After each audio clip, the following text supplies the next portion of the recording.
പ്രിയ കൂട്ടുകാരെ, ഞാനിപ്പോൾ നിൽക്കുന്നത് പുതുപ്പള്ളി പള്ളിയിലാണ്. ഉമ്മൻചാണ്ടിയുടെ കല്ലറയിൽ പുഷ്പങ്ങൾ അർപ്പിക്കാൻ വേണ്ടി ഡീൻ കുര്യാക്കോസ്, PC വിഷ്ണുനാഥ്, ചാണ്ടി ഉമ്മനെ തുടങ്ങിയവരെല്ലാം എത്തിയിട്ടുണ്ട്. നമുക്കതിൻ്റെ വിശേഷങ്ങളൊന്ന് കാണാം.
പ്രിയപ്പെട്ടവരെ, എല്ലാവിൻ്റെ ഏറ്റവും പ്രിയപ്പെട്ട 2 ശിഷ്യന്മാരാണ് ഇവിടെ ഇടതും വലത്തും നിൽക്കുന്നത്. അതിൽ പ്രിയപ്പെട്ട വിഷ്ണുനാഥ് MLA ഉണ്ട്. അദ്ദേഹം എൻ്റെ തെരഞ്ഞെടുപ്പിൽ എന്നെ കൈപിടിച്ച് നടത്തി അസംബ്ലിയിൽ കൈപിടിച്ച് കയറ്റിയതാണ്.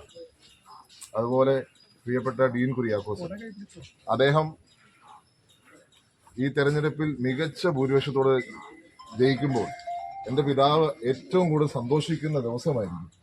ഇന്ന് അദ്ദേഹം നമ്മളോടൊപ്പം ഇല്ല, എങ്കിലും അദ്ദേഹം ഏറ്റവും അധികം സന്തോഷിക്കുന്ന ദിവസം. കാരണം അദ്ദേഹത്തെ പോലെ തന്നെ ആയിട്ടുള്ളൊരു വ്യക്തി, എല്ലാവരെയും കരുതുന്നൊരു വ്യക്തി. അതേ ഡീനിന് വലിയ വിജയം കിട്ടിയതിൽ ഞങ്ങൾക്ക് എല്ലാവർക്കും ഉള്ള സന്തോഷം ഈ അവസരത്തിൽ അറിയിക്കുന്നു. പ്രിയപ്പെട്ട എൻ്റെ പിതാവിൻ്റെ ഏറ്റവും അടുത്ത സുഹൃത്ത്, സ്നേഹിതൻ ജോസഫ് ഏട്ടനും കൂടി, KC ജോസഫ് ഏട്ടനും കൂടി ഇവിടെ ഉണ്ട്. എല്ലാവരുമുള്ള സ്നേഹവും കരുതലും. കാരണം അദ്ദേഹം മരിച്ചിട്ട് 1 വർഷം പോലും ആയിട്ടില്ല, എന്നിട്ടും നിങ്ങളെല്ലാവരും ഇപ്പോഴും അദ്ദേഹത്തെ ഓർക്കുന്നു.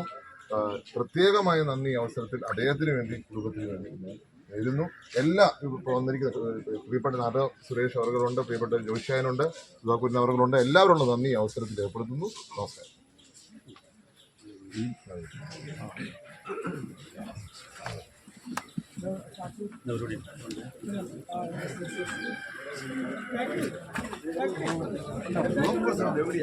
ഒന്ന് ഓഫീസിലോട്ടൊന്ന്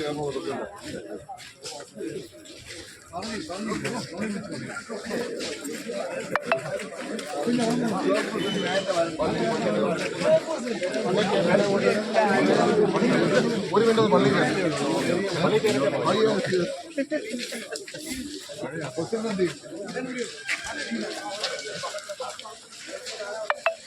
ഒന്നീ പള്ളി കയറണം, എന്നിട്ട് അവിടെ ഓഫീസിൽ കയറണം.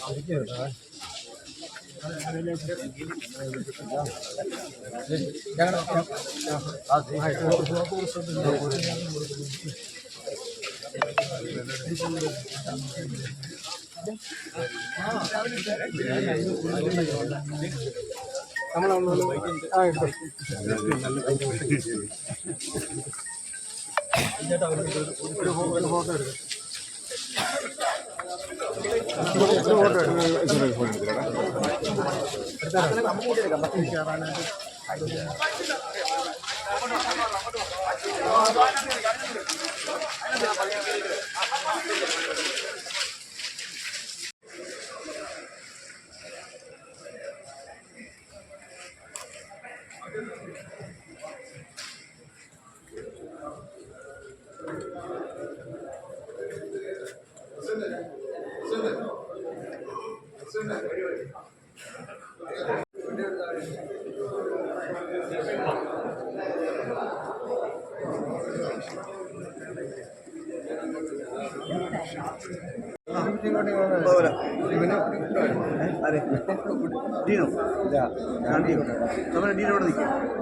ഞാൻ ചാണ്ടിയുടെ ഓഫീസിൽ ഞാൻ പോയിട്ട്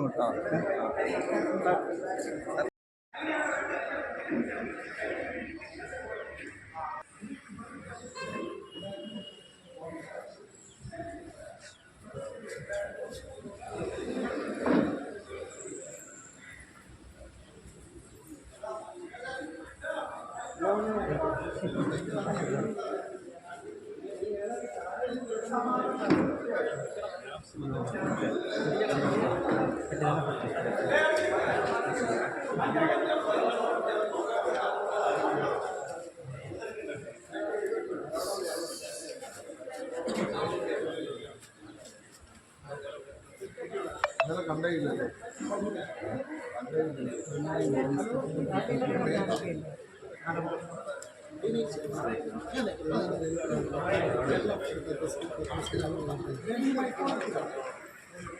എന്താ പ്രശ്നം?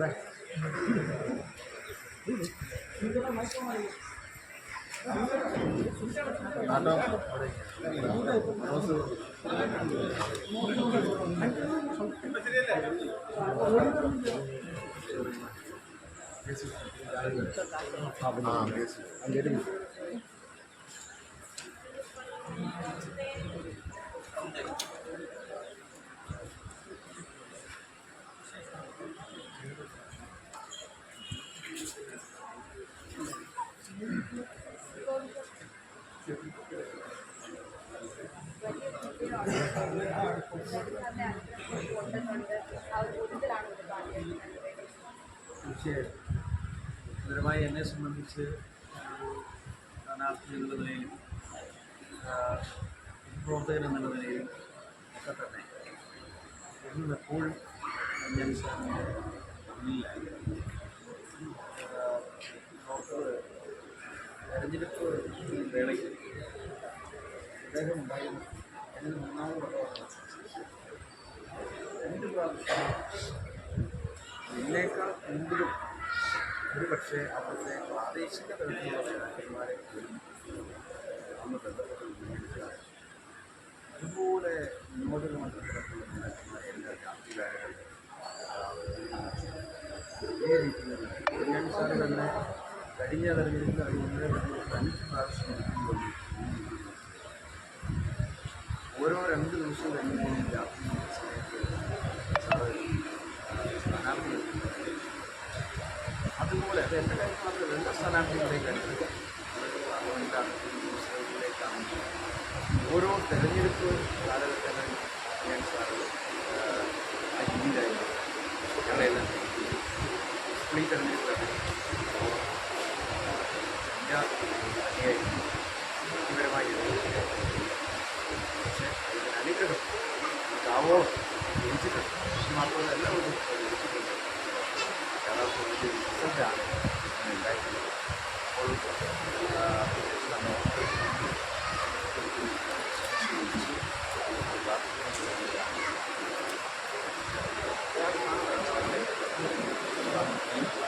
അദ്ദേഹത്തിൻ്റെ ആ ഒരു ഓർമ്മകളാണ് ഈ പ്രേരണ. എല്ലാവരെയും കരുതുക, അതാണ് പൊതുപ്രവർത്തനത്തിൻ്റെ ലക്ഷ്യം, ഉദ്ദേശം എന്നുള്ളത് ലോകത്തിന് കാണിച്ചു നൽകിയ ആനാണ് പ്രവർത്തകരും സാറിൻ്റെ ആ ഒരു ശൈലി ആ രീതി കൊണ്ടുപോകാനാണ്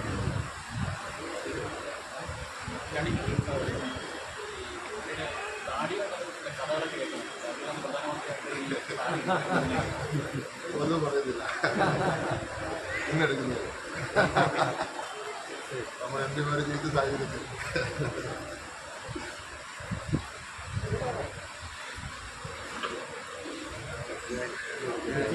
എനിക്ക് പ്രത്യേകിച്ച് വലിയ സന്തോഷമുണ്ട് ഈ ദിവസം. കാരണം 2014 ഉമ്മൻചാണ്ടി സാറിൻ്റെ വീട്ടിൽ ഞാൻ ഡീനറായിട്ട് പോകുമ്പോഴാണ് സാറ് ആദ്യമായിട്ട് ഇടുക്കിയിൽ മത്സരിക്കേണ്ടി വരും എന്ന് പറഞ്ഞു. അദ്ദേഹം കേരളത്തിൻ്റെ മുഖ്യമന്ത്രിയാണ്, ഞാൻ ഇടുക്കിയിൽ മത്സരിക്കേണ്ടി വരും എന്ന് പറഞ്ഞു. 14 തോറ്റെങ്കിലും 19 ഇപ്പം സത്യം പറഞ്ഞാൽ സാറിൻ്റെ ഭൗതികമായ ഒരു സാന്നിധ്യമേ ഇല്ലാതിരുന്നുള്ളൂ. സാറിൻ്റെ ആത്മീയ സാന്നിധ്യം ഈ തെരഞ്ഞെടുപ്പിൽ ഞങ്ങളുടെ എല്ലാവരുടെയും കൂടെ ഉണ്ടായിരുന്നു. അതുകൊണ്ടാണ് ഇപ്പോഴും ഈ ഉജ്ജ്വലമായ വിജയത്തിൻ്റെ ഒരു കാരണം ഉമ്മൻചാണ്ടിയുടെ അദൃശ്യ സാന്നിധ്യം ഈ 20 പാർലമെൻറ്റിലും ഉണ്ടായിരുന്നു. 18 നമ്മൾ വിജയിച്ചു. വലിയൊരു വിജയമാണ് നേടിയത്. പക്ഷേ അതിനൊപ്പം തന്നെ തൃശ്ശൂരിലെ പരാജയം വളരെയധികം ഇതൊരു ഷോപ്പ് കെടുത്തുന്നതെന്ന് പോലും വേണമെങ്കിൽ നമുക്ക് പറയാൻ പറ്റും. അപ്പോൾ അതിനെങ്ങനെയാണ് വിലയിരുത്തുന്നത്? തൃശ്ശൂരിലെ പരാജയത്തെ പാർട്ടി ഗൗരവമായിട്ട് തന്നെയാണ് കാണുന്നത്. കോൺഗ്രസ് പാർട്ടി അത് സംബന്ധിച്ച് വളരെ ആഴത്തിലുള്ള വിശകലനവും പഠനവും നടത്തും. സംഘടനാപരമായി ഈ കാര്യം പരിശോധിച്ച് വേണ്ട നടപടികളും എടുക്കും. അദ്ദേഹം അതിൽ നിന്നും പിന്തിരിയണമെന്നാണ് ഞങ്ങൾ അദ്ദേഹത്തോട് അഭ്യർത്ഥിക്കുന്നത്. അദ്ദേഹത്തിൻ്റെ സേവനം കോൺഗ്രസ് പാർട്ടിക്ക്, സെക്യുലർ കേരളത്തിന് ആവശ്യമാണ്. പാർട്ടി ആവശ്യപ്പെടുമ്പോഴെല്ലാം വെല്ലുവിളികൾ ഏറ്റെടുക്കുന്നു. ഞാൻ ഇപ്പോൾ ഒരു കാര്യം കൂടെ ഓർമ്മയുണ്ട് എനിക്കിവിടെ നിൽക്കുമ്പോൾ, സാറിൻ്റെ സ്ഥലത്ത് നിൽക്കുന്നതുകൊണ്ടാണ്. ഈ ഉമ്മൻചാണ്ടിയെ നേമത്തേക്ക് മാറ്റുന്ന ഒരു തീരുമാനം വന്നു. പുതുപ്പള്ളിയിൽ അത് വലിയ പ്രശ്നമായി. ആളുകൾ വീടിൻ്റെ മുകളിലൊക്കെ കയറി വലിയ പ്രതിഷേധമൊക്കെ ഉയർത്തി അവസാനം സമ്മതിപ്പിച്ച് സാർ ഇവിടെ തന്നെ മത്സരിക്കുമെന്ന് സമ്മതിച്ചതിന് ശേഷമാണ് പ്രതിഷേധം അടങ്ങിയത്. ഞാനും സാറിൻ്റെ കൂടെയുണ്ട്. തിരിച്ച് തിരുവനന്തപുരത്തേക്ക് പോകുന്ന യാത്രയിൽ ഉമ്മൻചാണ്ടി വിളിച്ചാണ് കെ മുരളീധരനോട് നേമത്ത് മത്സരിക്കണം എന്ന് പറഞ്ഞത്. അദ്ദേഹം പറഞ്ഞതിൻ്റെ അടിസ്ഥാനത്തിലാണ് അദ്ദേഹം നേമത്ത് മത്സരിക്കുന്നത്. അപ്പോൾ പാർട്ടി മുന്നണി ആവശ്യപ്പെടുമ്പോഴെല്ലാം ആ ഉത്തരവാദിത്വം ഏറ്റെടുക്കാൻ തയ്യാറാകുന്ന ഒരു നേതാവാണ് കെ മുരളീധരൻ. അതുകൊണ്ട് തന്നെ അദ്ദേഹം ഇനിയും സജീവ നേതൃത്വത്തിൽ തന്നെ ഉണ്ടാകണമെന്നാണ് ഞങ്ങളെല്ലാം ആഗ്രഹിക്കുന്നത്. ആ തീരുമാനം പിൻവലിക്കണമെന്നാണ് ഞങ്ങൾക്ക് അദ്ദേഹത്തോട് അഭ്യർത്ഥിക്കാനുള്ളത്. അതുപോലെ ഒരു കാര്യം എനിക്ക് ഓർമ്മയുള്ളത്, വടകരയിൽ മത്സരിക്കാൻ എൻ്റെ പിതാവ് തന്നെയാണ് അദ്ദേഹത്തോട് ആവശ്യം. അത് ഞങ്ങൾ ഒരുമിച്ച് ആ ഇലക്ഷൻ്റെ സമയത്ത് ഒരുമിച്ച് വിമാനയാത്ര ചെയ്തു വന്നു. ആ വിമാനയാത്രയിൽ വെച്ചാണ് അത് കെ മുരളീധരൻ അവരോട് മത്സരിക്കണമെന്ന് ആവശ്യപ്പെട്ട് വടകരയിൽ മത്സരിക്കുന്നത്. അപ്പോൾ തീർച്ചയായിട്ടും പാർട്ടിക്ക് വേണ്ടി മുന്നിട്ടിറങ്ങി നിൽക്കുന്ന മുന്നണി പോരാളിയായ കേരളത്തിന് തന്നെ പൊതു വികാരമായ കെ മുരളീധരൻ അവർ ഒരിക്കലും പിന്മാറാൻ പാടില്ല എന്നതാണ് ഞങ്ങളെ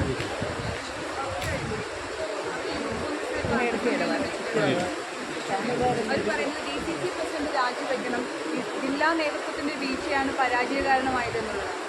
കോൺഗ്രസിനും UDFനും കേരളത്തിൽ ശക്തമായ ഒരു വിജയമാണ് ഉണ്ടായത്. ഗവൺമെൻറ്റിനെതിരായിട്ടുള്ള രണ്ട് ഗവൺമെൻറ്റുകൾക്കും എതിരായിട്ടുള്ള വിരുദ്ധ വികാരം UDFന് ജനങ്ങൾ അനുകൂലമായി രേഖപ്പെടുത്തിയിട്ടുണ്ട്. ഈ സാഹചര്യത്തിൽ കൂടുതൽ വിവാദങ്ങളിലേക്കൊക്കെ പോയി പഞ്ചായത്ത് ഇലക്ഷൻ ജയിക്കുക, അസംബ്ലി ജയിക്കുക എന്നുള്ള വലിയ ലക്ഷ്യത്തിന് തടസ്സമാകുന്നതൊന്നും തന്നെ നമ്മളാരും അനുവദിക്കില്ല എന്ന് പറഞ്ഞല്ലോ. പാർട്ടി പരിശോധിച്ച് സംഘടനാപരമായ കാര്യങ്ങളെടുക്കും. അല്ലാത്ത ഒരു കാര്യത്തിനോട് നമുക്കാർക്കും യോജിക്കാൻ കഴിയും.